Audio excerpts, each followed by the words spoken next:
ओम नमः शिवाय प्रिय दर्शकों। जब आप कुछ गँवा बैठे जब आप कुछ गँवा बैठे तो उससे प्राप्त शिक्षा को मत गँवाइएगा। उससे कुछ सीखने का समय है। के लिए मिथुन राशि वालों के लिए ये जो दशम भाव है, जहाँ से मान, सम्मान, पद, प्रतिष्ठा, पैसा, नौकरी, इंटरव्यू, इधर-उधर, पिताजी के साथ रिश्ते, यानी कि जितने भी इस सांसारिक जीवन में जीने के लिए ज़रूरत की चीज़ें होती हैं, वो इसी भाव से देखा जाता है। ये आपका कर्म है। आपके कर्म कैसे होंगे वो भी यहीं से देखा, उस भाव में पंचग्रह योग बन रहा है। मैं बात 3 फरवरी से लेकर 31 मई तक की करूंगा। इस बीच में ग्रह पंचग्रही योग बन रहा है। इसके साथ-साथ में लक्ष्मी नारायण नामक राजयोग बन रहा है, शुक्रादित्य नामक राजयोग बन रहा है, बुधादित्य नामक राजयोग बन रहा है, नीच भंग राजयोग बन रहा है। यहाँ पर मालव्य नामक राजयोग बन रहा है। 5 शुभ राजयोग हैं, अच्छे राजयोग हैं, मालामाल करने वाले राजयोग हैं, लेकिन कुछ ऐसे भी योग हैं जो दुर्योग हैं, अशुभ योग हैं, जैसे कि पिशाच योग बन रहा है, महा खराब। जितने भी अच्छे योग बन रहे थे, उस पर हो सकता है पानी फेर दे। वो क्यों, क्या करना चाहिए उसके लिए, क्या करने से शुभ योग अच्छे होंगे, क्या नहीं करने से अशुभ योग खराब और ज़्यादा कमज़ोर हो जाएँगे, ताकि शुभ योग फल दें, अशुभ योग फल ना दें। वो तो सूर्य ग्रहण योग भी बन रहा है, पिशाच योग के साथ-साथ में। श्रापित दोष बन रहा है, प्रेत बाधा दोष बन रहा है, तो तमाम प्रकार के जो है ना अशुभ योग भी बन रहे हैं। यानी कि केंद्र स्थान में आकर के इतना बढ़िया ये योग बनना और अशुभ योग बनना आपके लिए 31 मई तक का जो समय है ना, वो उतार-चढ़ाव और शिखर पर पहुँचाने वाला भी है। कुछ सावधानी घटी तो भयंकर दुर्घटना घटी, ये वाला भी समय है। क्या कुछ होगा आइए समझते हैं। सबसे पहले तो शुक्र की ही बात कर लेते हैं, जो यहाँ आप देख रहे हैं विराजमान हैं। तो ये जो शुक्र हैं, ये शुक्र आपके लिए क्या देंगे? उच्च के हैं। ये 28 जनवरी से ही उच्च के हैं। लेकिन ये 5 डिग्री के बाद कोई भी ग्रह होता है तो वो बलवान होता है। 6 डिग्री के से लेकर के बलवान होना शुरू हो जाता है। तो 3 फरवरी को वसंत पंचमी के दिन से ग्रह शुक्र 6 डिग्री में प्रवेश करेंगे। जैसे ही 6वें डिग्री में प्रवेश करेंगे, वैसे ही ये बलवान होना शुरू हो जाएँगे और यहाँ से मालव्य नामक राजयोग एक्टिवेट हो जाएगा और ये फल देना शुरू कर देगा। क्या-क्या फल देगा? शुक्र धन-धान्य से परिपूर्ण करने वाले ग्रह होते हैं। शुक्र के बिना पैसे की कल्पना आप नहीं कर सकते हैं। शुक्र के बिना शादियाँ संभव नहीं होती हैं। शुक्र के बिना लव एंड रिलेशनशिप अच्छे होते नहीं हैं, रिश्ते अच्छे बनते नहीं हैं। शुक्र आपके लिए शिक्षा का भी ग्रह है। शिक्षा में भी शुक्र का अच्छा होना ज़रूरी है। मिथुन राशि वालों के लिए, सभी के लिए नहीं। वैसे शिक्षा ये गुरु तो हैं ही ना ये भी किसी के।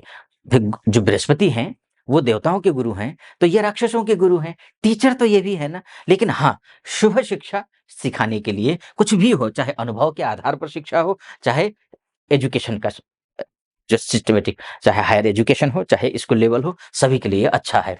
तो इसके लिए भी अच्छा है। आप अगर संतान की बात कर रहे हैं, संतान को लेकर के कहीं कोई समस्या हो, तो उस संतान को लेकर के भी समस्या खत्म होती हुई दिखाई दे रही है और आपकी संतान कहीं कुछ मांगलिक कार्य करवाना चाह रहे हो संतान का, घर में कोई मांगलिक कार्य, वो भी बनता हुआ दिखाई दे रहा है। आपकी संतान कहीं बाहर जाना चाह रही है, संतान के लिए शुभ है। संतान की तरफ से कुछ खुशखबरी, शुभ समाचार सुनेंगे, ये शुक्र के माध्यम से होगा। इसके साथ में विदेश में अगर आप हैं, तो विदेश वालों के लिए भी विशेष शुभ समाचार लेकर के आएगा ये शुक्र। विदेश में रहने वालों के कोई भी हो, हमारी बहुत सारी माताएँ हैं, बहनें हैं, भाई-बंधु हैं जो विदेशों में रहते हैं, उनके लिए भी शुभ समाचार है। कार्य क्षेत्र में सफलता मिलती हुई दिखाई दे रही है, तो ये एक अच्छा साइन है। इसके बाद जाकर के शुक्र यहाँ है मालव्य योग में वैसे भी कीर्ति दूर-दूर तक फैलती है, काम तो बनेंगे, लेकिन लेकिन क्यों? मैं बुध की बात कर लेता हूँ। बुध आ जाएँगे, ये कितने तारीख को आएँगे? ये 27 फरवरी को आएँगे। 27 फरवरी को जैसे ही बुध यहाँ आ जाएँगे, 2-3 योग बन जाएँगे। एक लक्ष्मी नारायण नामक राजयोग बन जाएगा। लक्ष्मी नारायण राजयोग क्या है? अब लक्ष्मी नारायण राजयोग आपके लिए बहुत मायने रखता है। लक्ष्मी जी किस माध्यम से प्राप्त होंगे? कर्म से। जो काम करेंगे उस काम में जो बार-बार असफलता मिल रही है, पैसे नहीं बना पा रहे हैं, पैसे नहीं आ रहे हैं, तो पैसे आ जाएँगे। पैसे आने के साथ-साथ में पैसे टिकेंगे भी, क्योंकि लक्ष्मी जी का वास वहीं होता है जहाँ नारायण का वास होता है। जहाँ नारायण भगवान श्रीहरि रहते हैं, वहीं पर माता लक्ष्मी जी रहती हैं।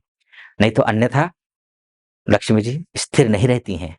लक्ष्मी जी का स्वभाव ही स्थिर रहना नहीं है, वो गमनशीला हैं। वो आती है, जाती है, पैसा आपके हाथ में आता है, चला जाता है ना, वैसा ही लक्ष्मी जी ठहरती नहीं है। नारायण जहाँ है, वहाँ ठहरती हैं। तो लक्ष्मी नारायण राजयोग बन रहा है, तो इसका मतलब ये है कि आपका अकाउंट ठीक रहने वाला है, बैंक बैलेंस ठीक रहने वाला है, पैसा भी आने वाला है। तो ये एक योग। दूसरा योग बनता है नीच भंग राजयोग।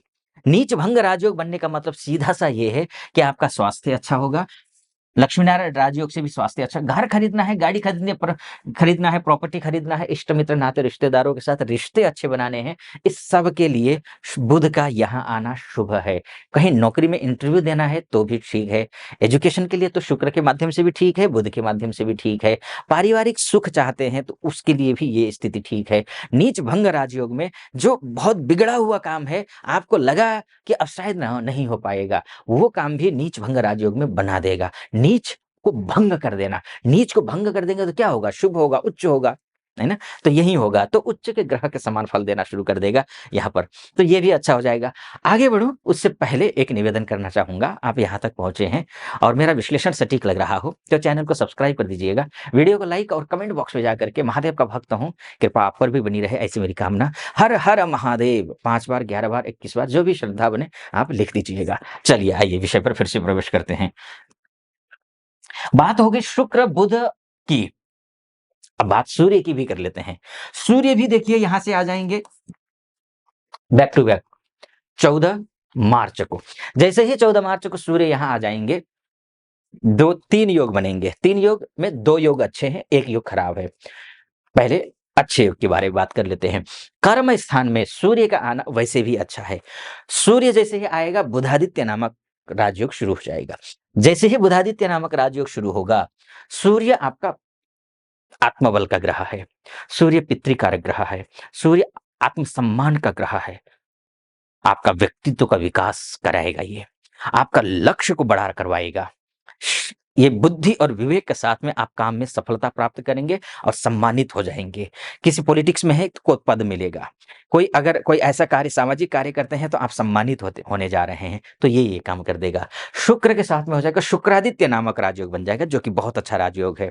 शुक्रादित्य पावर और पैसा का बैलेंस बनाएंगे आप, ये अच्छा योग है। लेकिन एक खराब योग बना देगा ये, जिसकी वजह से आपके लिए परेशानी खड़ी हो सकती है, वो है सूर्य ग्रहण दोष। सूर्य ग्रहण योग, सूर्य ग्रहण योग अच्छा नहीं होता है, बिल्कुल भी अच्छा नहीं होता है। सारे ग्रह आकर के पंचग्रह योग बन रहा है, उसमें से अभी तो चतुर्ग्रही योग बन गया, सूर्य आएगा, शनि आ जाएगा तो पंचग्रह योग बन जाएगा। तो सूर्य जैसे ही आएंगे, राहु से ग्रसित हो जाएंगे, आपका मनोबल टूटेगा। जहां बुध के माध्यम से मनोबल बढ़ रहा था, यहाँ सूर्य और राहु का युति संबंध होने की वजह से आपका मनोबल पर इफेक्ट पड़ेगा। रिश्ते पिताजी के साथ में बिगड़ सकते हैं, आत्मसम्मान कमजोर हो जाएगा।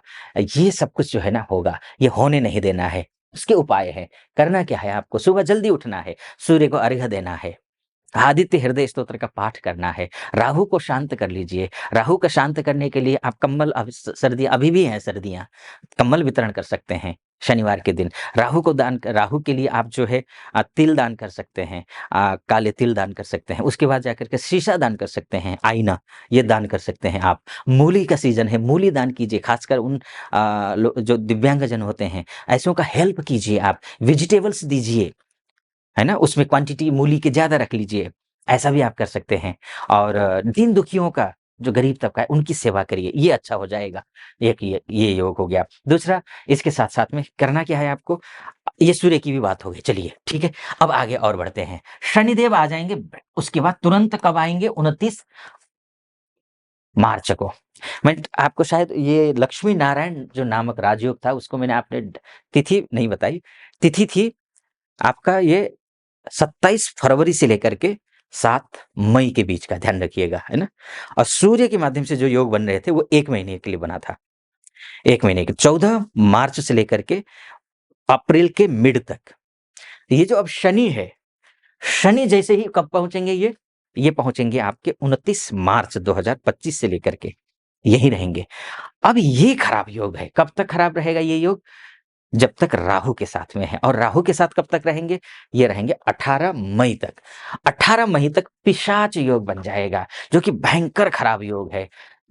पिशाच योग के साथ-साथ में श्रापित दोष, प्रेत बाधा दोष, तमाम प्रकार के दोष, ऐसा पिशाच योग, भयंकर खराब योग, कर्म क्षेत्र में बनने का मतलब ये है, आपके कर्म को बिगाड़ देगा।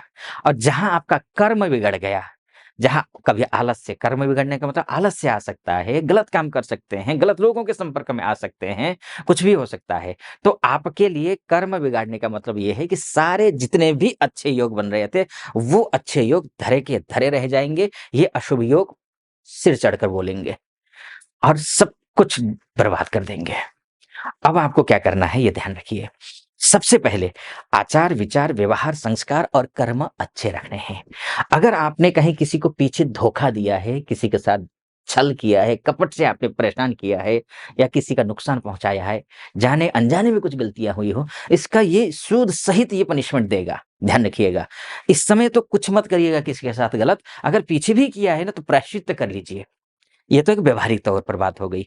अब बात कर लेते हैं उपाय के बारे में। तो उपाय के तौर पर आप क्या कीजिए कि सवा किलो कच्चा कोयला, सवा किलो उड़द की दाल या काले चने, दोनों में से कुछ भी एक रख लीजिए, सवा किलो और 1 नारियल या फिर 11 नारियल, जो भी है। 11 ज़्यादा हो जाएँगे, 1 नारियल लीजिए, काले कपड़े में बाँध करके आप जा करके बहते हुए पानी में इसको प्रवाहित कर दीजिए। ये आपके लिए अच्छा हो जाएगा। अगर इतना कर लेते हैं तो ये जो दोष है, वो दोष आप पर हावी नहीं हो पाएगा। आपके काम बनेंगे, आपके कर्म अच्छे हो जाएँगे। कर्म अच्छे होंगे, दोष कमज़ोर हो जाएगा, अशुभ योग कमज़ोर हो जाएगा, तो शुभ योग मज़बूत होंगे। शुभ योग जहाँ मज़बूत हुए, सारे काम अच्छे ही अच्छे। ये स्थिति है। ख़ैर मैंने तो इतना बताने की कोशिश की है आपको कि ये ग्रह इस भाव में जाएगा, ये ग्रह बनाएगा, ये योग बनाएगा, इसका ये फल मिलता है शास्त्र के अनुसार। बाकी आपकी कुंडली ही सबसे ज़्यादा महत्वपूर्ण है। अगर आप अपनी कुंडली के बारे में जानना चाहते हैं, महिला हो या पुरुष हो आप, देश में रहते हो या विदेश में रहते हो, कहीं भी हो, तो नीचे नंबर है, उस नंबर पे कॉल कीजिए या व्हाट्सएप कीजिए। हम मेरी टीम से बात कीजिए, अपॉइंटमेंट ले लीजिए और मैं स्वयं आपकी कुंडली का विश्लेषण करूँगा। सटीक लगा हो, सब्सक्राइब, लाइक और कमेंट ज़रूर कर दीजिएगा।